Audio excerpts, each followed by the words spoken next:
Following a series of adventures and perilous challenges on the 6th floor, Laios and his companions have devised a strategy to rescue Falin. This narrative arc transitions to Kabru and Siro above ground, detailing their collaboration with the elves to formulate a plan for sealing the dungeon and facilitating the safe evacuation of the adventurers within. Kabru was taken aback by the transformation of the dungeon into what resembled a bustling small town, teeming with merchants peddling a diverse array of goods to adventurers. He couldn't fathom how the dungeon had undergone such rapid changes. Namari mentioned a circulating rumor that gold could be found on the first level, leading to an influx of people. The town became so overcrowded that many were forced to sleep within the dungeon itself, which in turn attracted more vendors catering to this new population. The cycle continued, drawing in even greater numbers. Kabru observed that the situation mirrored past events closely. He expressed concern over the potential catastrophe should the population increase further.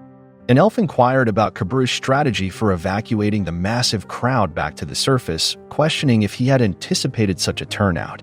Another elf offered their assistance in thinning the crowd, a suggestion Kabru immediately rejected.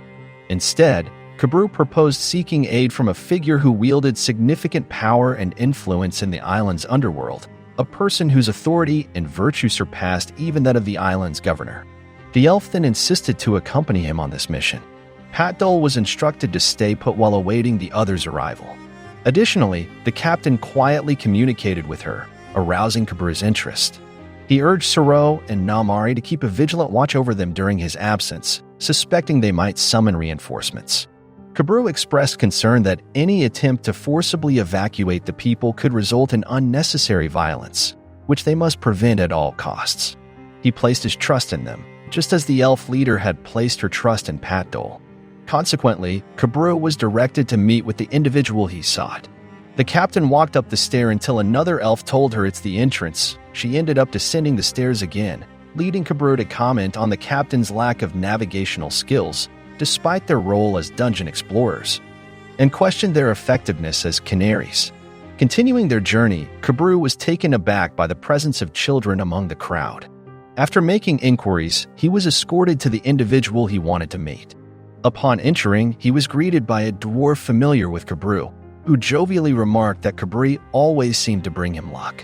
The dwarf asked about the day's activities of Daya and the others, to which he replied they were engaged in different tasks for him on the surface.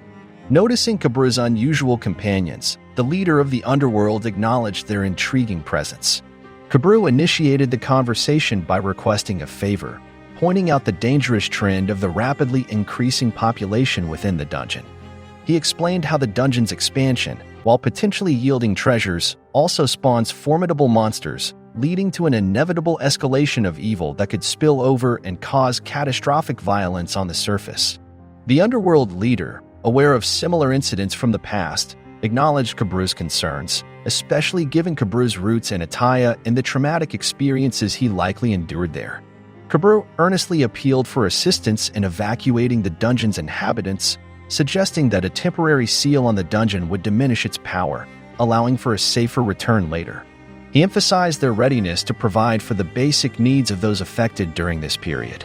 As Kabru knelt, pleading for support, the underworld leader urged him to stand, expressing initial understanding.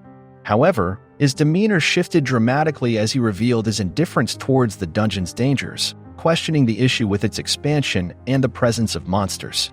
He argued that weakening the dungeon would not impact their ability to extract gold, dismissing the value of a dungeon populated solely by harmless entities like walking mushrooms. The underworld leader elaborated on the dungeon's allure, highlighting how it offers individuals who have never known wealth the opportunity to amass enough riches overnight to purchase their own ship. He emphasized that those delving into the dungeon's depths are driven by more than mere daily sustenance, declaring that no one, especially not the elves, has the authority to expel them from their lucrative endeavor. Subsequently, his men entered, escorting the captured elves. His men reported that others had been indulging in the local offerings, spending lavishly on manuscripts, fragrances, and food, and even distributing money among the residents of the demi-human slave district. The boss ordered his men to seize an opportune moment to eliminate the elves and return their remains to their kin at sea. In a threatening gesture, he seized Kabru by the hair, indicating a door to a chamber he devised, which led to what he mockingly referred to as the outside Kabru so cherished. He sinisterly suggested that any corpse thrown into this room is forever barred from resurrection, voicing his eagerness to experiment with partial resurrection by leaving part of a body inside the dungeon while attempting to revive it, using them as subjects for this macabre trial. Kabru was shocked to see the underworld leader so deeply influenced by the dungeon's corruption. Meanwhile, the situation escalated when an individual holding an elf hostage suggested their venture onto land had been a grave mistake. However, this captor suddenly collapsed, leading some to speculate about a potential petrification spell used by the elf. Orders were given to eliminate the elf captain before she could focus her magic, yet those who attempted to strike her found themselves crumbling. A subsequent assailant failed to land his attack, providing the elf captain an opportunity to retaliate, resulting in his upper body disintegrating, leaving only his legs standing. As the adversaries collectively intensified their assault, Kabruth observed from the sidelines, doubting the use of a petrification spell. He then noticed a man suspended from the ceiling pleading for aid, just before the attackers were vanquished. Kabruth deduced they were victims of teleportation magic, swapped with the stones in the walls, hence the appearance of stone figures in human forms. He lamented the disastrous pairing of teleportation magic with the elf captain's notorious lack of directional sense. A fairy appeared, informing the elf captain that their preparations were finalized, prompting a decision to vacate the premises. Kabruth, curious about the captain's actions towards others outside, questioned her intentions, who then wondered if he had ever truly considered adopting her strategy. Another elf lamented the loss of his underground contact, whose spirit had been ensnared by the dungeon's allure. The captain remarked that once someone falls victim to the dungeon's temptations, they're beyond persuasion. She had directed the elves remaining outside to ostentatiously flaunt their wealth, dispersing it in a particularly inequitable manner. Kabruth realized such actions would inevitably incite greed, drawing people towards the dungeon, inflamed by avarice, thus amplifying the dungeon's expansion through their desires. The elves intended this spectacle as a lesson to demonstrate the dangers of a dungeon overwhelmed by human covetousness. Witnessing this, they believed, would convincingly encourage everyone to willingly retreat to the surface.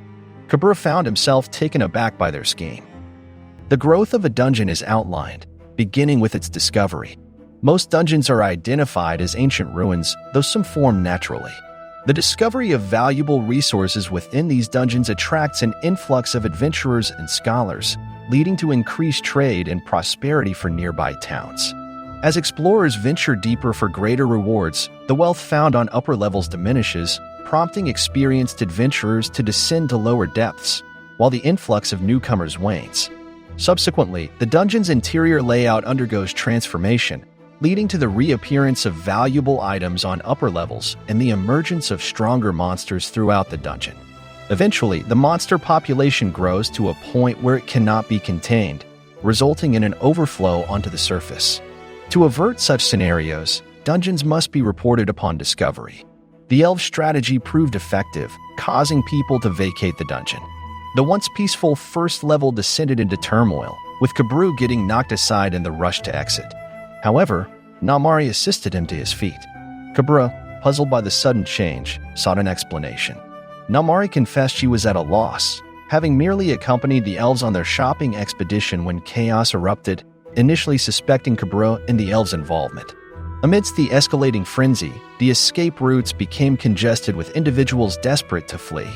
Sorcerer expressed concern over the potential for injuries if the pandemonium persisted. The source of the commotion became apparent when they encountered an unusually large congregation of walking mushrooms, a sight Namari remarked was unprecedented. Kabruth recognized this as a consequence of the excessive crowd within the dungeon, indicating that the elves had anticipated such an outcome.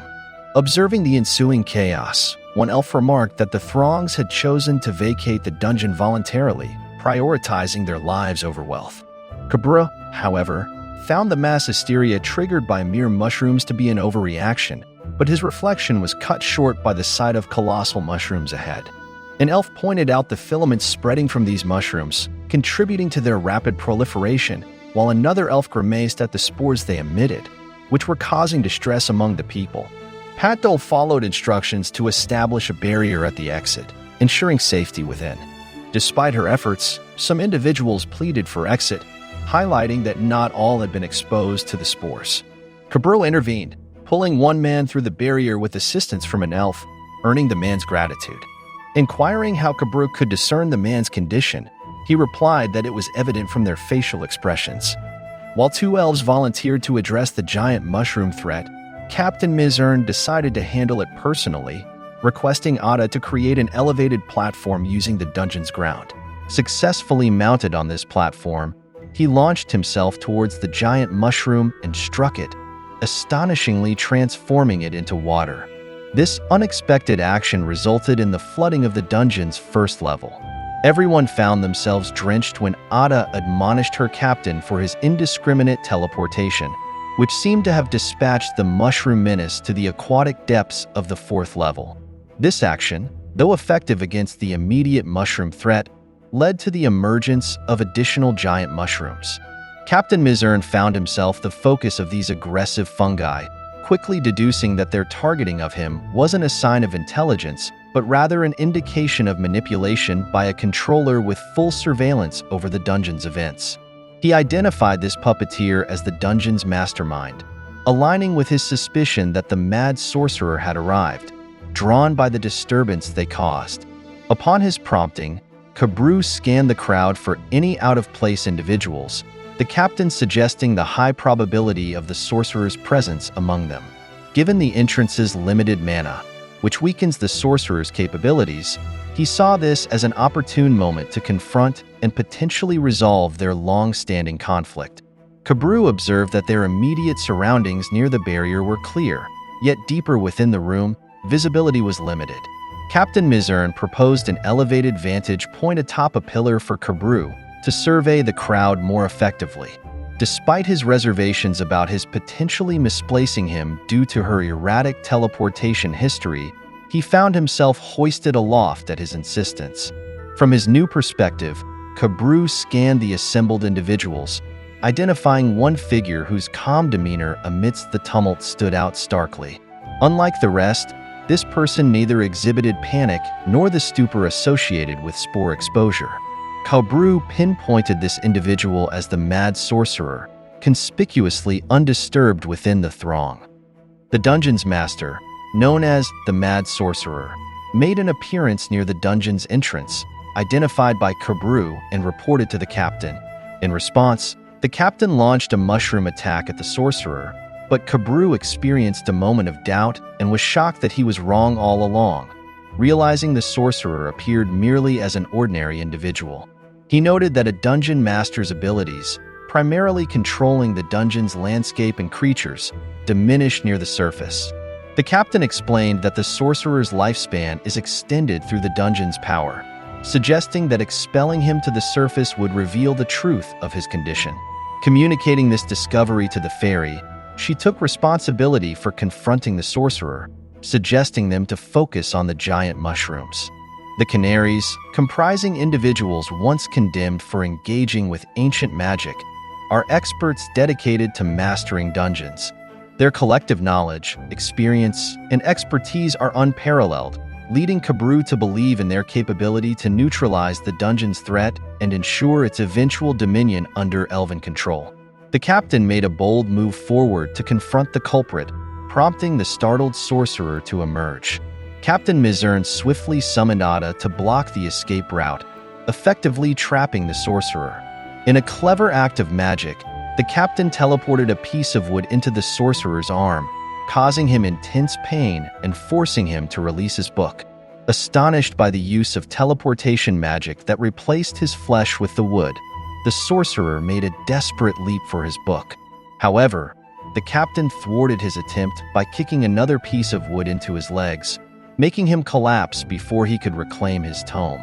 The captain quickly advanced to subdue him, stating there was no need for resistance as he intended to send him to the surface. He disclosed his knowledge of the sorcerer's memories and addressed him as Mad Sorcerer Thistle. Staring into Thistle's eyes, the captain revealed that King Durgal, the object of the sorcerer's obsession, had escaped to the surface and perished, rendering his guardianship of the castle obsolete. It was time for the sorcerer to liberate himself from his bonds. The revelation astounded Thistle, who found it inconceivable, as he had always believed Durgal had entrusted him with a sacred duty. He argued that Durgal had sought his protection for the villagers' welfare. However, Captain Mizurn countered, suggesting Thistle was merely misinterpreting the king's intentions. Kabru was taken aback by the captain's method of persuading the mad sorcerer, wondering if there was a more effective way to phrase it. Mizurn then posed a question about whether the king truly desired an eternal existence amidst monsters in such a forsaken place. Ultimately, the captain disclosed that the king's final wish was for his own demise.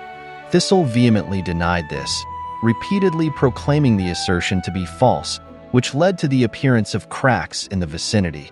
Abruptly, the transformed Falin burst through the wall, surprising all present, including Kabru, the elves, Siro, and Namari.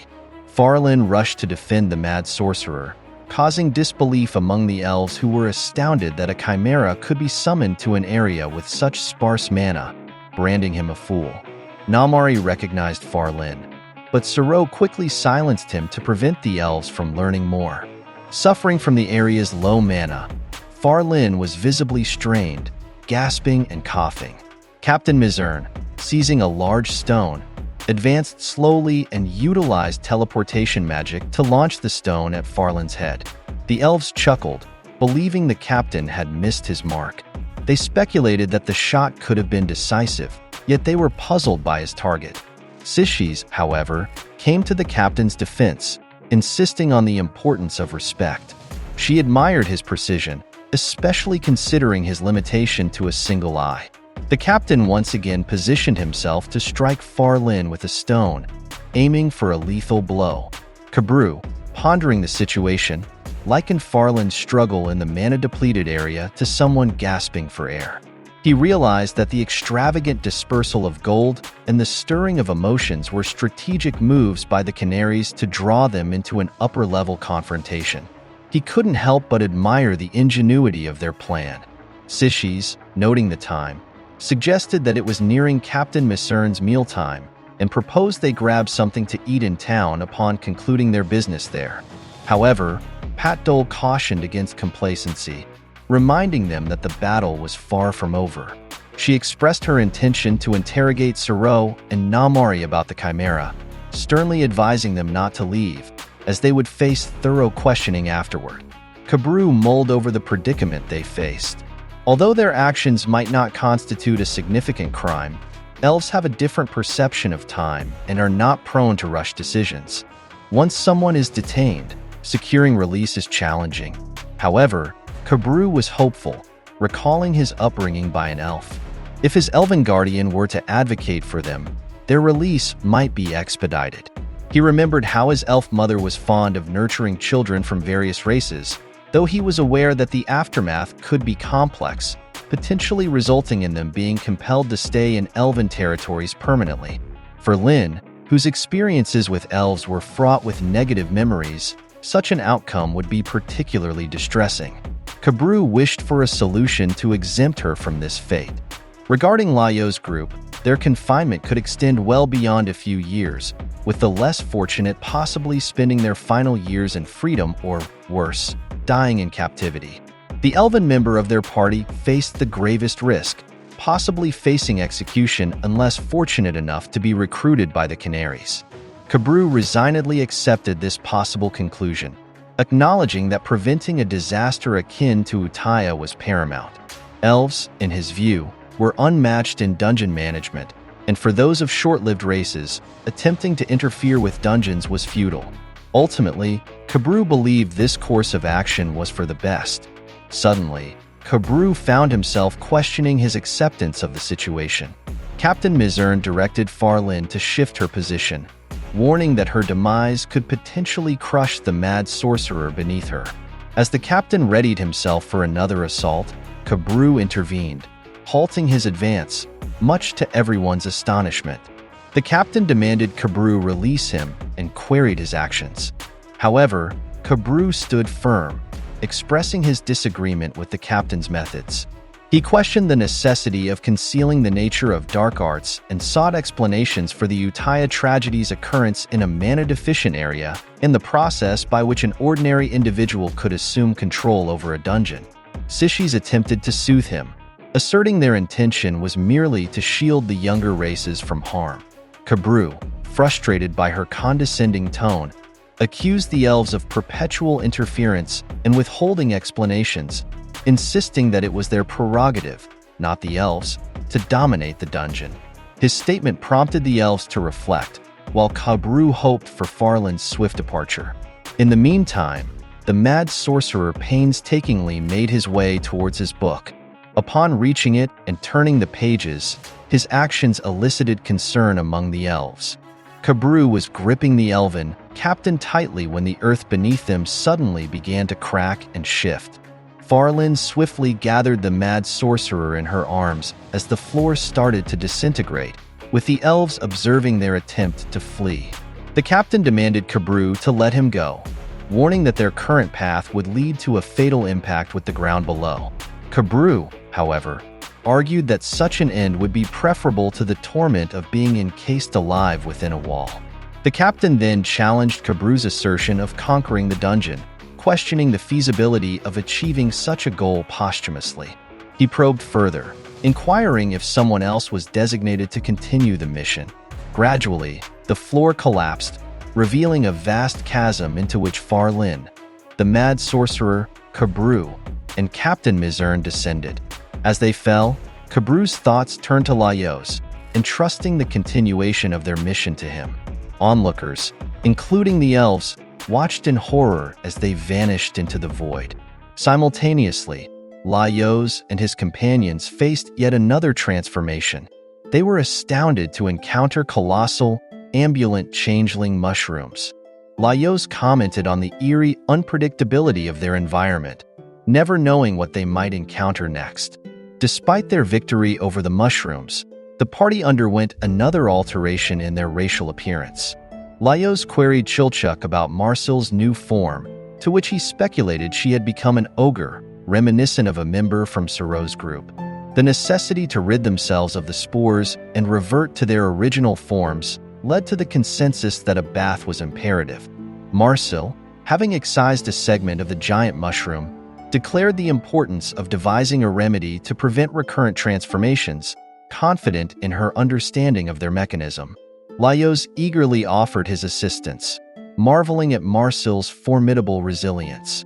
She commenced by slicing into the base of the mushroom cap, to which she added components like giant frog skin, mandrake roots, sake, and butter. As she gently simmered the concoction, casting a spell over it, Senshi proposed they prepare something as well. He began by finely chopping an onion and sautéing it to a golden hue. A blend of ground hippogriff and minotaur meat was then enriched with the sautéed onions, eggs, shredded bread, and various seasonings until the mixture attained a sticky consistency. Both Laios and Senshi took portions of the blend, shaping it meticulously in their hands and expelling any trapped air. They formed a slight indentation at the center of each patty before pan-frying them. Once the patties were thoroughly cooked, Senshi set them aside, then incorporated seasoning and Marcel's concoction into the remaining pan juices, stirring well. He allowed the mixture to simmer until the dish, dubbed Hamburg steak with changeling sauce, was complete. Laios and Chilchuk's anticipation grew as the meal appeared appetizing. However, Marcel's curiosity was piqued upon seeing her potion used in cooking. Senshi explained his assumption that Azutsumi would refuse to ingest the potion directly, prompting him to integrate it into the food instead. Marcel clarified that the potion was intended as a topical ointment, not for oral consumption. Despite the mix-up, they all savored the meal, with Laios praising its excellence. Senshi remarked on how the mushrooms enhanced the meat's flavor. An amusing observation was made about Senshi's transformation, affecting only part of him, leading to a joyful exchange of laughter among the group.